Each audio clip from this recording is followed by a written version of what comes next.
Hello, and welcome. My name is Rachel Coletta. I am a psychic intuitive and energy worker, and today I wanted to have the very timely discussion with you all about 5G, about the energy of 5G, and specifically about what you can do to remain rooted in your energetic sovereignty, to keep your energy clear in spite of this sort of wild EMF soup that is happening in our current reality as more and more technology and technology with increased intensity and increased speed is being purveyed.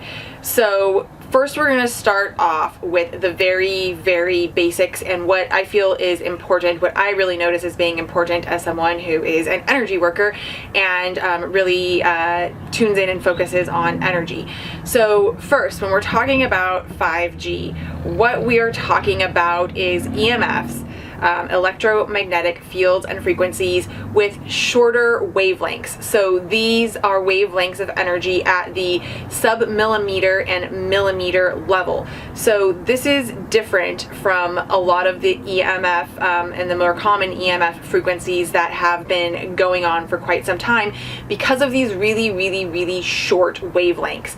And the human energetic field and the way energy in general likes to move is sort of with this long flowing frequencies and wavelengths. And so what 5G is that really chops that up does is it really chops that up and it creates these shortened wavelengths, which has the potential and the capacity to really truncate and chop up your own energetic field and your own energetic frequencies.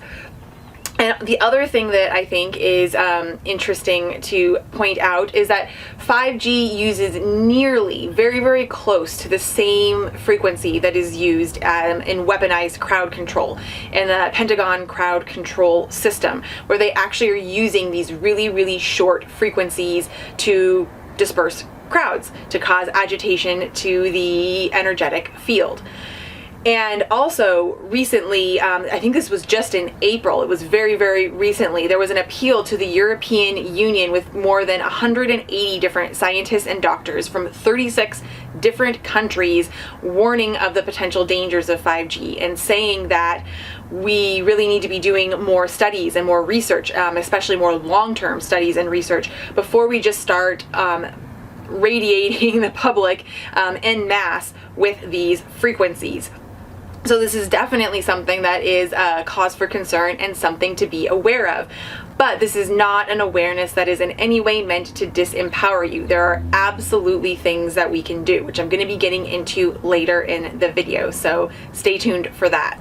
So I also want to mention some symptoms that have been noticed around being in close proximity and spending extended periods of time around 5G. And again, so many of the population is not aware of these potential effects of 5G, and if they knew this, they might be able to attribute these symptoms to their proximity and their exposure to 5G. So this has the potential to be much more widespread than what we currently are aware of. But some symptoms can include nausea, headaches, issues with concentration and memory, dizziness, burning and warm sensation in the face and on the skin. And in fact, that's an aspect that's actually used in this weaponized crowd control. It's meant to make the skin very hot.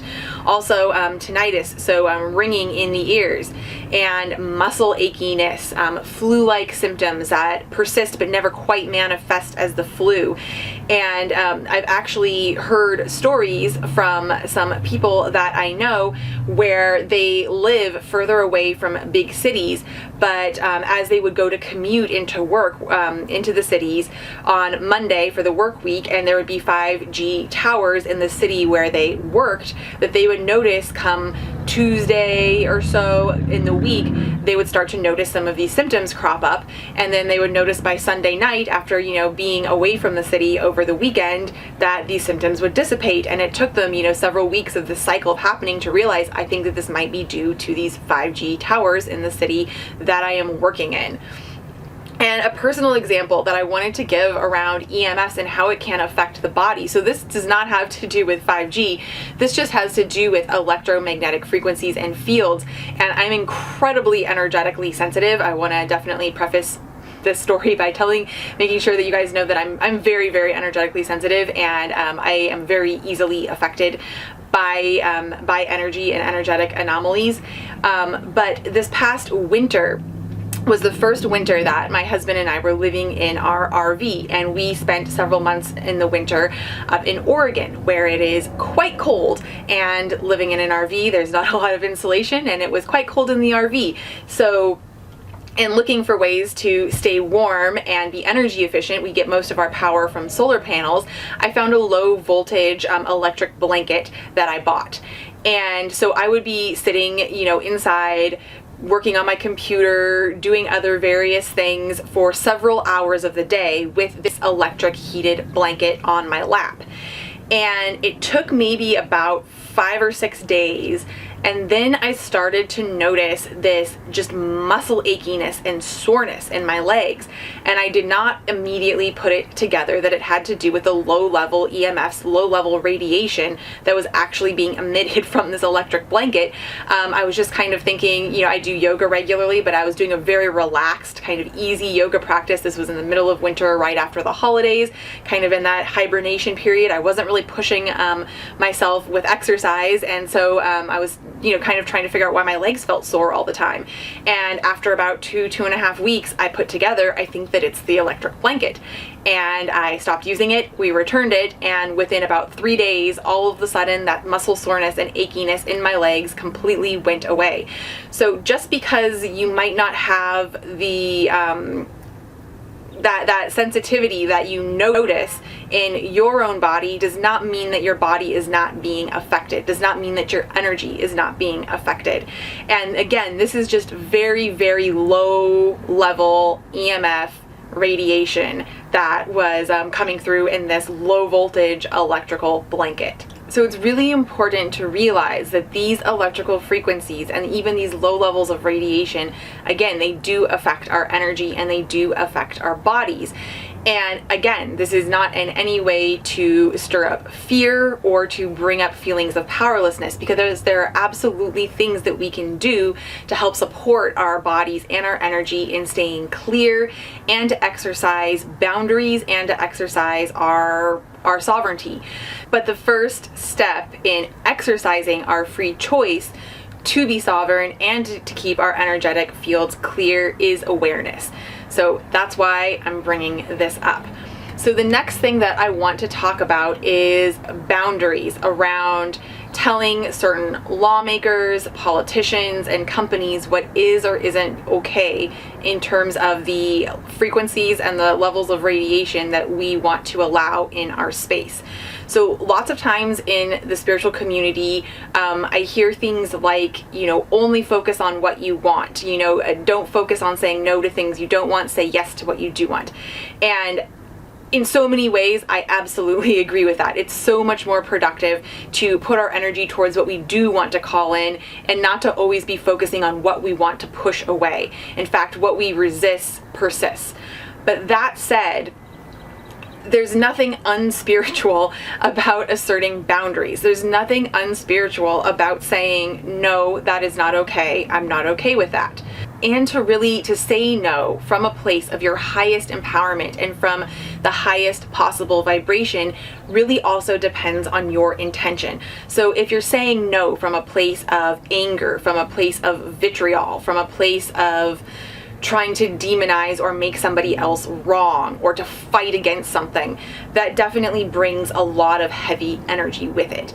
If you're saying no as in, no thanks, I don't want that, I think I'll pass, what we're actually doing is, through contrast,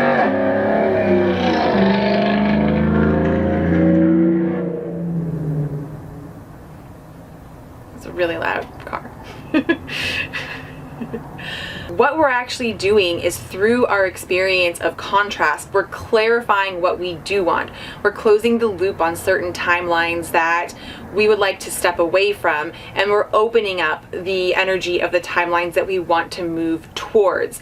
So for example, we have Robert F. Kennedy Jr. and his organization Children's Health Defense, and they currently have a petition that's going around OTARD, which is the over-the-air reception devices that the FCC, there's current rulings about OTARD, and the FCC is looking to basically expand these rulings to allow wireless companies to install 5G and other cell towers literally on homes. So as a neighbor, you wouldn't really have any say as to whether or not someone in your neighborhood installed a 5G tower on their home. Property values wouldn't be considered, your health wouldn't be considered.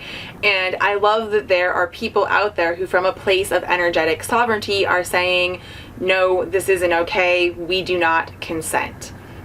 So I also now want to dive right in to sharing with you several things that you can do in your own home and your own workspace, in your car, anywhere where you are using electronic devices, specifically cell devices, and also places where you might be exposed or be using 5G, to help you to mitigate any exposure and keep your energy really clear. The first tool and sort of little helper that I would like to share with you and to recommend when it comes to absorbing and helping to protect your energy as in regards to EMFs are some stones. So my favorite here is shungite, and this is just raw, let's see if I can get it to focus. There we go. Raw shungite. And I have this little bag that I bought that has a bunch of little shards. And I love to put these on my computer, on my cell phone. Again, living in the RV, I use my cell phone, my hotspot data to access the internet on my laptop. So I will use these shungite shards on both my computer and on my phone. I've given them to friends and family to put on their wireless routers. So I love these raw shungite shards, and you can also get bracelets, you can get necklace pendants with shungite as well if you just want to be able to wear it and have it on you at all times. The other stone that I really, really like is black tourmaline. So here is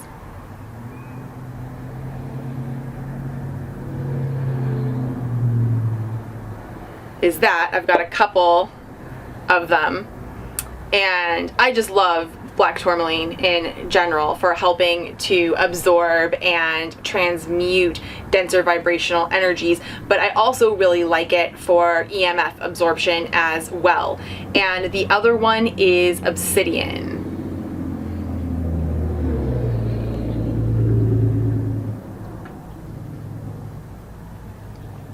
So I think that it's really, really important to mention here that when you're working with stones, with crystals, that they have consciousness. And what you want to do to really maximize their potency, maximize their ability to help you with EMF absorption and radiation absorption and absorption of denser and lower vibrational energies is ask them to help you with that. So after you go to your local crystal shop, you don't want to just buy something and plunk it down. You want to actually sit with it and connect with it and ask it to absorb these energies and these frequencies for you. Thank it. Be in communication with it. And also I want to mention that the thing that's going to work the best for you is what you are the most pulled to. So although I really like shungite as my number one, and then I also like these other stones, if you feel more pulled to obsidian or tourmaline or something else, I know a lot of people really like organite pyramids. I don't have one of those at this point in time. I might get one in the future, but that's another option for EMF protection and absorption as well. So go with what you intuitively feel pulled to, or what kind of really gets your attention and your interest. And then another option as well is there are cell phone cases and mouse pads, various items that you can keep by your electronics that actually help with EMF protection. I know one company that a lot of people I know use that they really like is called Safe Sleep. I know they have an Instagram account that you can go on there and check out some of their products. I don't have or use any of their products at this time, but I do plan on getting a cell phone case from them. Another thing that is really important and helpful is the practice of grounding. And by grounding, I mean actually getting out in nature, touching your skin, the bottoms of your feet, the palms of your hands, your brow chakra, touching them to the earth. Visualizing or doing meditations where you visualize roots coming down out of your feet and going into the earth and gently drawing up the earth energy. So oxidation, when oxidation occurs in our bodies, what it means is that our cells have lost their negative ionic charge. And this is what causes free radicals and a bunch of damage and eventually disease in our bodies. So the surface of the earth actually has a negative ionic charge. So in a very real way, the earth is literally grounding and clearing your energy. And speaking of the healing power of the earth, I also want to bring up some things that come from the earth that can help with helping our body cleanse and remove radiation. The first one is Hawaiian spirulina. This is my, let's see, get it to focus. This is my favorite brand.